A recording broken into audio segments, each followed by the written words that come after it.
KBC news के साथ लगातार खबरों में बने रहने के लिए पहले सब्सक्राइब बटन दबाएं और उसके बाद घंटी वाला बटन दबाएं। आइए जानते हैं आज की अंतर्राष्ट्रीय खबरों को। पहले एक नजर आज की हेडलाइंस पर। सेना ने पाक को सिखाया सबक, सीमा पार आतंकी अड्डों की तबाही का देखें लाइव वीडियो। लॉकडाउन बढ़ेगा या नहीं, पीएम मोदी 14 अप्रैल को देश को कर सकते हैं संबोधित। ट्रेन चलना तय नहीं, ऑनलाइन टिकट बेचकर सुविधा शुल्क के रोज 22 लाख रुपए कमा रहा रेलवे।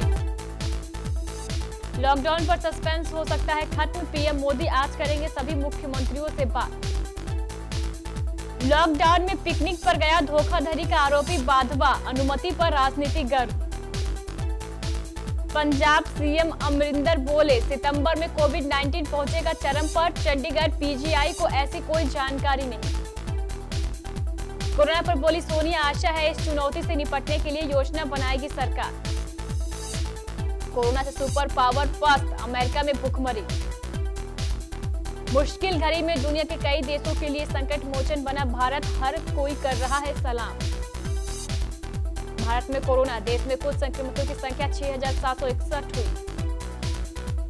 वोडाफोन आइडिया का खास ऑफर, अब हर रिचार्ज पर पाएं 6% तक का कैशबैक। झाड़ू बर्तन के बाद कैटरीना कैफ ने बहन इजाबेल के साथ पकाया कुछ खास, वीडियो वायरल। कोरोना, आयुष्मान ने लिखी खास कविता, सफाई कर्मियों को किया सलाम। रियल लाइफ में राम भक्त है टीवी के रावण, रामायण देखते हुए हुए भावुक। शोएब अख्तर ने की भारत से मदद की अपील, लोगों ने कहा चीन से मांगो। एक और जहां दुनिया कोरोना वायरस से परेशान है और खुद पाकिस्तान भी उस जानलेवा वायरस की चपेट में है, लेकिन इन हालातों में भी पाकिस्तान की नापाक हरकतें थमने का नाम नहीं ले रही है। पाकिस्तान लगातार जम्मू कश्मीर के रास्ते भारत में आतंकियों की घुसपैठ कराने की साजिश कर रहा है। ऐसे क्रम में शुक्रवार पाकिस्तान की तरफ से जम्मू कश्मीर के कुपवाड़ा जिले के केरन सेक्टर में संघर्ष विराम का उल्लंघन किया गया। पाकिस्तान के इस गोलीबारी का भारतीय सेना ने करारा जवाब दिया। पाकिस्तान द्वारा संघर्ष विराम का उल्लंघन करने के बाद भारतीय सेना ने सीमा पार बनी पाक चौकियों पर जोरदार हमला किया। सूत्रों का कहना है कि कुपवाड़ा में एलओसी के दूसरी तरफ आतंकी लॉन्च पैड और गोला बारूद का एक बड़ा भंडार बर्बाद हो गया है। कोरोना वायरस महामारी के लगातार बढ़ते मामलों के कारण देश में जारी लॉकडाउन को आगे बढ़ाने को लेकर सबकी नजरें प्रधानमंत्री मोदी पर है। क्या पीएम मोदी 14 अप्रैल को एक बार फिर देश को संबोधित करके इसे बढ़ाने का ऐलान करेंगे या उसके पहले ही इस बारे में कोई फैसला सरकार की ओर से आ जाएगा? पीएम मोदी आज मुख्यमंत्रियों के साथ वीडियो कॉन्फ्रेंसिंग के जरिए चर्चा करेंगे।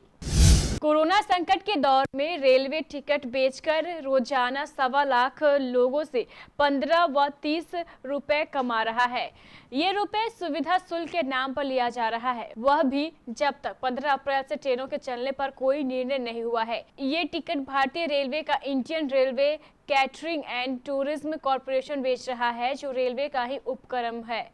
एक से दूसरी जगह जाने की उम्मीद में लोगों की सुविधा शुल्क देकर ऑनलाइन टिकट बुक करवा रहे हैं। यदि ट्रेन नहीं चली तो इन्हें घर बैठे नुकसान होगा। कोरोना वायरस के संक्रमण को रोकने के लिए लागू देशव्यापी लॉकडाउन की अवधि को बढ़ाने को लेकर प्रधानमंत्री नरेंद्र मोदी आज फैसला ले सकते हैं। वह इस मुद्दे पर सभी राज्यों के मुख्यमंत्रियों से वीडियो कॉन्फ्रेंसिंग के जरिए बात करेंगे। इससे पहले भी प्रधानमंत्री मुख्यमंत्रियों के साथ मीटिंग कर चुके हैं। बुधवार को सभी दलों के प्रतिनिधियों के साथ मीटिंग में पीएम ने कहा था कि वह देश भर में लागू लॉकडाउन की समय सीमा में परिवर्तन पर फैसला लेने से पहले सभी राज्यों के मुख्यमंत्रियों से एक बार और बात करेंगे। इस समय पूरे देश में लॉकडाउन जारी है। ऐसे में डीएचएफएल के प्रमोटरों कपिल और धीरज बाधवा सहित 23 लोगों को महाबलेश्वर जाने की अनुमति देने को लेकर महाराष्ट्र में सियासत शुरू हो गई है। भाजपा ने जहां इस मामले को लेकर गृह मंत्री अनिल देशमुख का इस्तीफा मांगा है, वहीं उद्धव ठाकरे के नेतृत्व वाली सरकार ने यात्रा की इजाजत देने वाले प्रधान सचिव अमिताभ गुप्ता को तुरंत प्रभाव से अवकाश छुट्टी पर भेज दिया है।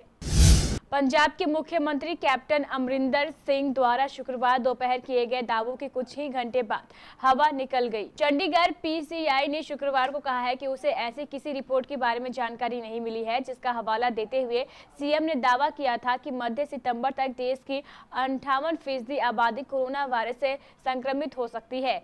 चंडीगढ़ पीजीआई-एमआईआर के प्रवक्ता ने शुक्रवार को कहा, यह स्पष्ट किया जाता है कि पीजीआई चंडीगढ़ को ऐसे किसी बात की जानकारी नहीं है। कांग्रेस अध्यक्ष सोनिया गांधी ने शुक्रवार को कहा है कि लॉकडाउन में गरीबों को सबसे ज्यादा पीड़ा झेलनी पड़ रही है और ऐसे में उम्मीद है कि सरकार मौजूदा चुनौतियों से निपटने के लिए कोई योजना बनाएगी। उन्होंने विभिन्न राज्यों की प्रदेश कांग्रेस कमेटी के अध्यक्षों के साथ वीडियो कॉन्फ्रेंसिंग के जरिए हुई बैठक में यह बात कही। उन्होंने कहा कि देश की अर्थव्यवस्था पर कोरोना वायरस संकट का बड़ा असर होगा और इसके लिए हमें अपने आप को तैयार रखना चाहिए। दुनिया भर में कोविड-19 संक्रमण के करीब 30% और इससे मारे गए लोगों के करीब 17% मामले अमेरिका में हैं। राष्ट्रपति डोनाल्ड ट्रंप ने करीब 50 राज्यों में आपात अधिसूचित की है। लोगों को घरों में ही रहने के आदेश दिए गए हैं। लाखों की नौकरियां छिन गई है। इस बीच अमेरिका में कोरोना संकट के बीच भूखमरी जैसे हालात भी बनने लगे हैं। हजारों लोग सरकार और सामाजिक संगठनों द्वारा दिए जा रहे भोजन पर निर्भर हो गए हैं। एक तरफ पूरी दुनिया कोरोना वायरस के कहर से जूझ रही है, वहीं दूसरी तरफ इस मुश्किल घड़ी में भारत द्वारा की गई मदद को हर कोई सलाम कर रहा है। आपको यहां ये भी बता दें कि पूरी दुनिया में कोरोना वायरस की वजह से 96,785 लोगों की मौत हो चुकी है।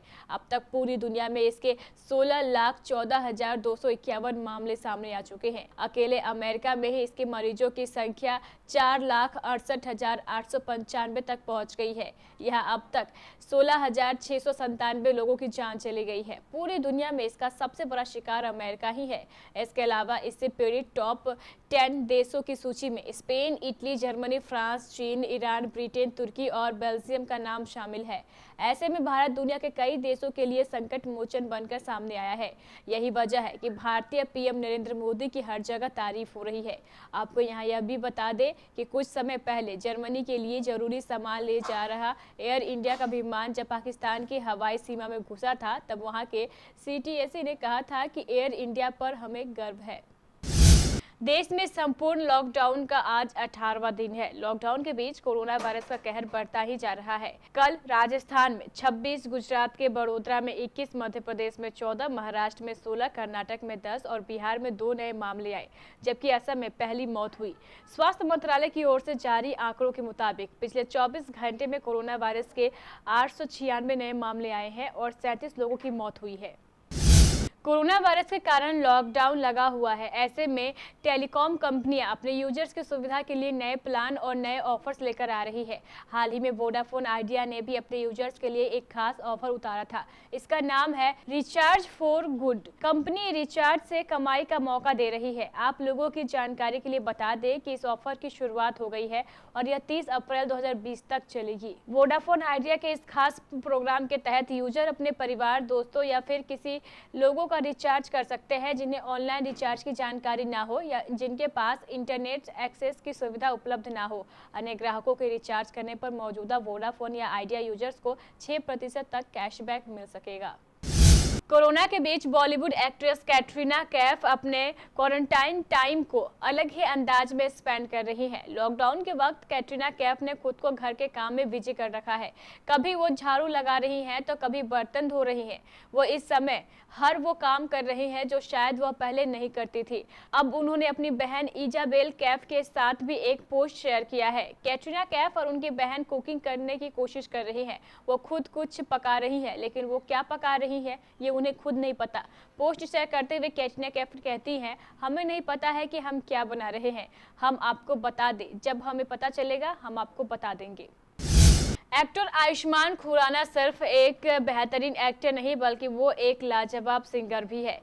इसके अलावा वो गजब के कवि और लिखने में भी उन्हें महारत हासिल है। अब जब इस समय पूरा देश कोरोना से एक लंबी जंग लड़ रहा है, ऐसे में आयुष्मान खुराना ने अपनी कलम से एक ऐसी कविता लिख दी है जो लोगों की इस समय की तकलीफ को भी दिखा रही है और आशा की किरण भी जगा रही है।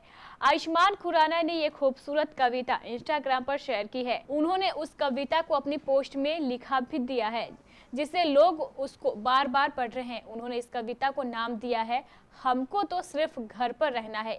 आयुष्मान की ये कविता इस समय सोशल मीडिया पर ट्रेंड कर रही है। लॉकडाउन में जब से दूरदर्शन पर रामायण का फिर से प्रसारण शुरू हुआ है, इसे लेकर वैसे ही क्रेज लोगों के बीच देखने को मिल रहा है जो 90 के दशक में हुआ करता था। ऐसे में जहां एक तरफ शो के कैरेक्टर्स भी खूब सुर्खियां बटोर रहे हैं, शो में राम और सीता का रोल प्ले करने वाले एक्टर अरुण गोविल और दीपिका चिखलिया तो पॉपुलर हो ही रहे हैं, साथ ही रावण का रोल प्ले करने वाले अरविंद त्रिवेदी भी खूब सुर्खियां बटोर रहे हैं। पॉपुलर शो रामायण में अरविंद ने रावण का सख्त किरदार इतना बखूबी निभाया था कि वो जीवंत हो गया था। इसके बाद उन्हें कई सारी फिल्मों में निगेटिव रोल प्ले करने के ऑफर आए थे, मगर असल जीवन की बात करें तो अरविंद रावण के किरदार से ठीक उलट है। अब उन्हें देखकर पहचान पाना मुश्किल है। सारा दिन राम भक्ति में लीन रहते हैं। वे बड़े चाव से दूरदर्शन पर रामायण देखते हैं। उनके वीडियोस टिकटॉक पर खूब वायरल हो रहे हैं। वे काफी उत्साह के साथ रामायण देखते नजर आ रहे हैं। कई बार वो भावुक भी हो जाते हैं। कोरोना वायरस संक्रमण महामारी से पूरी दुनिया के लोग परेशान हैं। पाकिस्तान के पूर्व तेज गेंदबाज शोएब अख्तर ने इस मुश्किल हालात में भारत से मदद करने की गुहार लगाई है।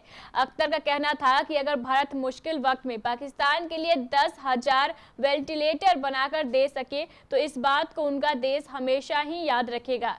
इस मांग के बाद से ही भारत में उनको ट्रोल किया जा रहा है। लोगों ने यहाँ तक कहा है कि अपने प्यारे देश चीन से क्यों नहीं मांगते। तो ये थी हमारी कुछ अंतर्राष्ट्रीय खबरें। चलेंगे प्राइम स्टूडियो।